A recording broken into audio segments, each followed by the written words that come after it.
Boa tarde a todos.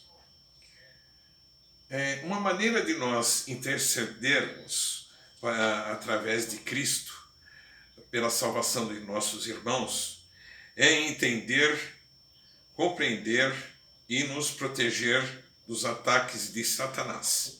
Então hoje vamos falar um texto, não é meu, é de Gary Fisher. Eu peguei na internet, mas eu achei super interessante, muito profundo, e eu gostaria de discutir.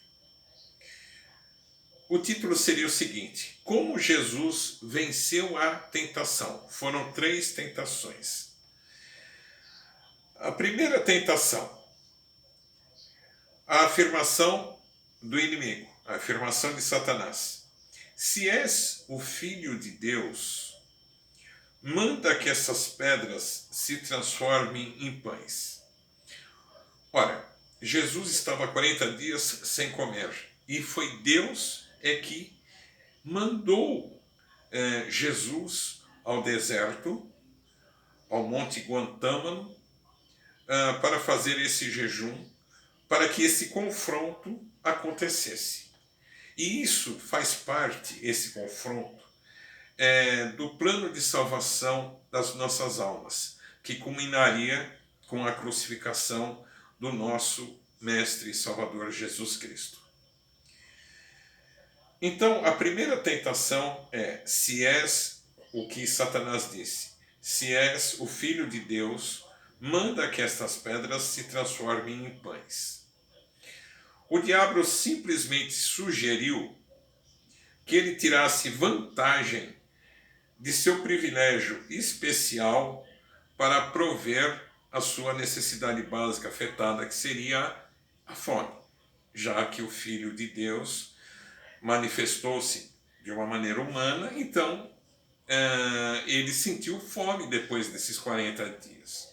E Satanás ataca, faz os seus ataques, os seus enganos, em cima das nossas necessidades básicas mais afetadas.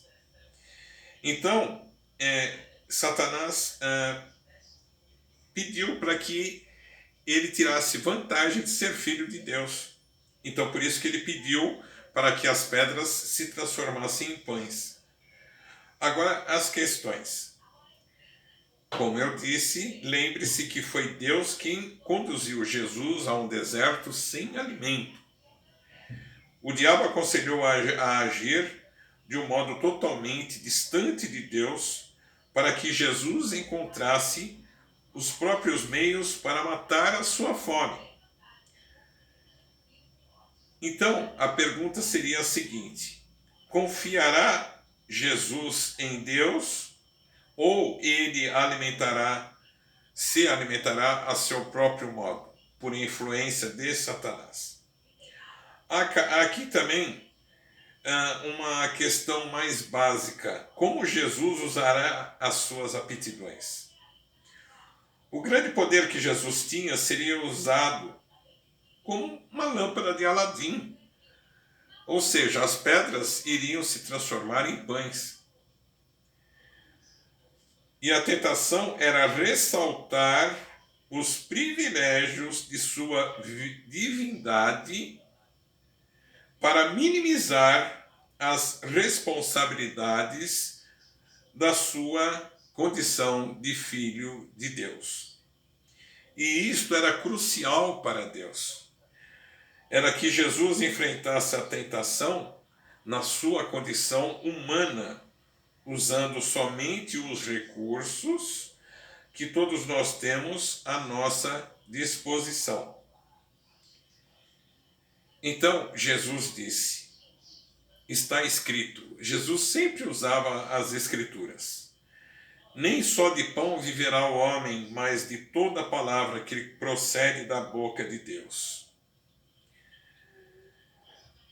Então, Satanás escolhe, como eu disse, justamente aquela tentação a quais nós estamos mais vulneráveis no momento. E a tentação sempre parece razoável diante da nossa natureza humana, na nossa natureza pecaminosa. O errado frequentemente sempre parece ser certo. E muitas pessoas sentem que as necessidades pessoais se as isentam das responsabilidades de obedecer à lei de Deus. Então nós temos que tomar muito cuidado, nós não temos que nos descuidar um segundo. Nossas necessidades básicas não podem ser uma barreira da nossa fé, do nosso relacionamento entre Deus, entre Jesus e nós. Jesus precisava de alimentos, sim, porém, mais do que isso, precisava fazer a vontade do Pai. Deus proverá o que ele achar melhor. Meu dever é obedecer, o seu dever, o nosso dever é obedecer sempre a Deus. E é melhor morrer de fome do que desagradar ao Senhor. Aqui é metafórico. Nós temos que vergar, mas nós não podemos nos quebrar por causa de Satanás. Tenha caráter diante de Deus. Aprenda com estas palavras que Jesus usou nestas tentações. A segunda tentação. Então o diabo levou a cidade santa, colocou-o sobre o pináculo do templo e lhe disse: se és o Filho de Deus, atira-te abaixo, porque está escrito: aos seus anjos ordenará a teu respeito que te guardem, e eles te sustentarão nas suas mãos, para que não tropeçares na alguma pedra. Simplesmente, Satanás está dizendo: bem, se confia tanto em Deus, vamos experimentá-lo então. Verifica o sistema e vê se ele realmente cuidará de ti. Então, atira. Teste a Deus. Prove que Deus está olhando, que se preocupa com você. Deus não precisa disto. Simplesmente é uma outra tática milenar de Satanás. Ele sempre vai fazer com que nós questionemos e coloquemos em dúvida o papel de Deus nas nossas vidas. É a resposta de Jesus. Também está escrito: não tentarás o Senhor teu Deus. A confiança verdadeira é aceita a palavra de Deus e não precisamos testar a nossa confiança em Deus. Não dê margem para que o mal entre na vida de vocês. Não permita nenhuma autossuficiência e nenhuma prova desnecessária.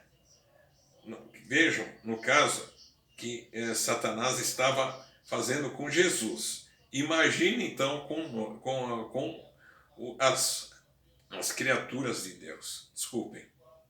Tá? Então,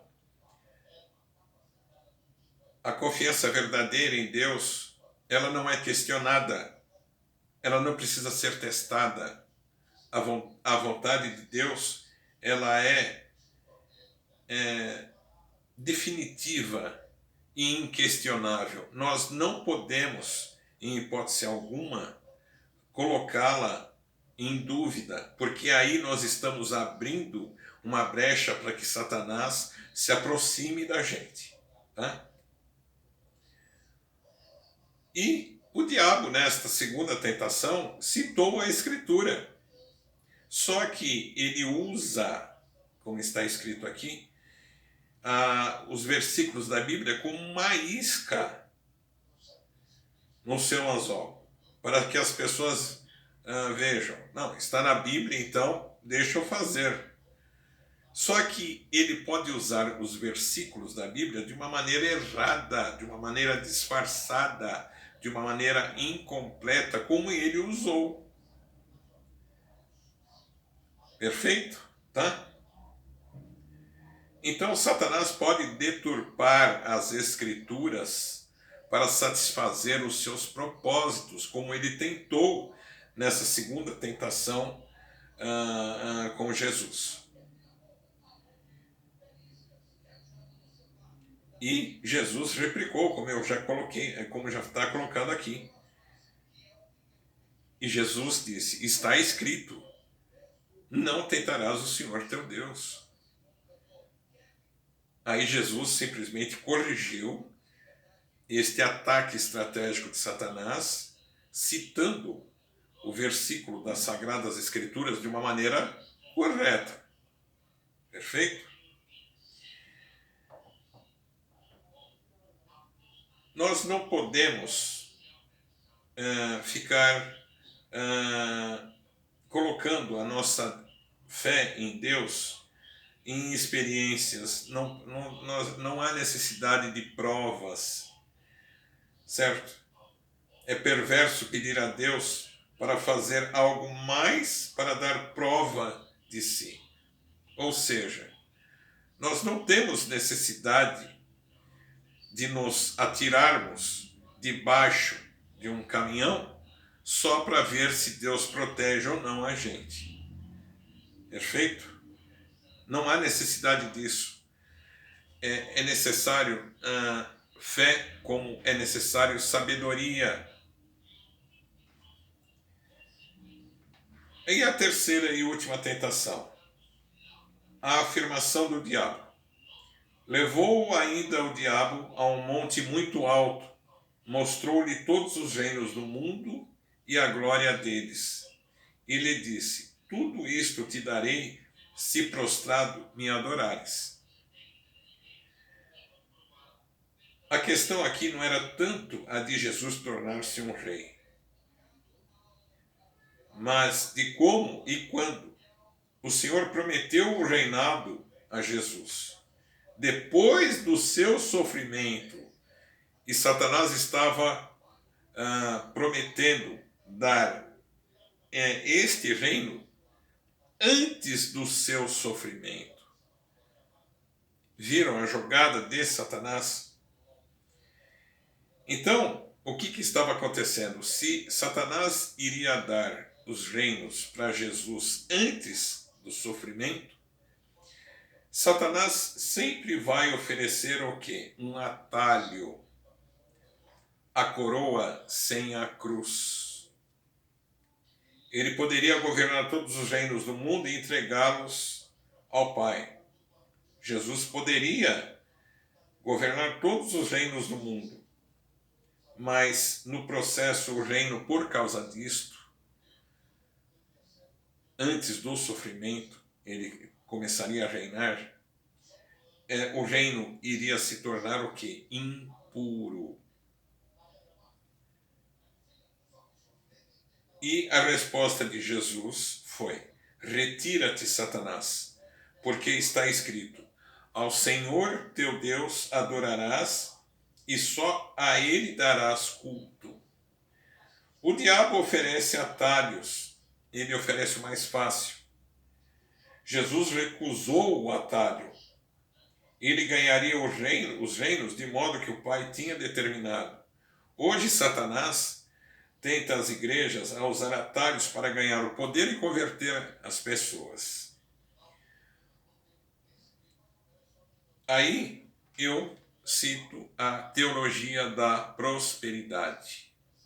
Cuidado com os falsos profetas. Cuidado com a teologia da prosperidade. Ou seja, só procura a Deus por causa dos meus negócios, por causa das minhas dívidas, porque eu quero ter uma mansão, quero ter uma piscina, quero ter um iate. Isso é ter relacionamento com Deus? Eu acredito que não. Só que estes falsos profetas das igrejas da teologia da prosperidade fornecem o quê? Atalhos. Atalhos. Teologia da prosperidade. O que tem que ser próspero é o seu espírito. O que tem que ser próspero é seu relacionamento com Deus. É você ser o quê? Uma pessoa sábia em Deus. É você chegar e realmente ser próspero como um cristão. Não a nível de dinheiro. Perfeito? Ele nos tenta usar erradamente as escrituras para apoiar num ponto ou dizer uma mentira para chegar no resultado. Nunca é certo fazer o que é errado. Então, confiem em Deus, não confiem no mundo. Quem gostou, dê um like. Qualquer coisa, façam perguntas que eu vou responder de uma maneira muito gratificante. Obrigado, uma boa noite.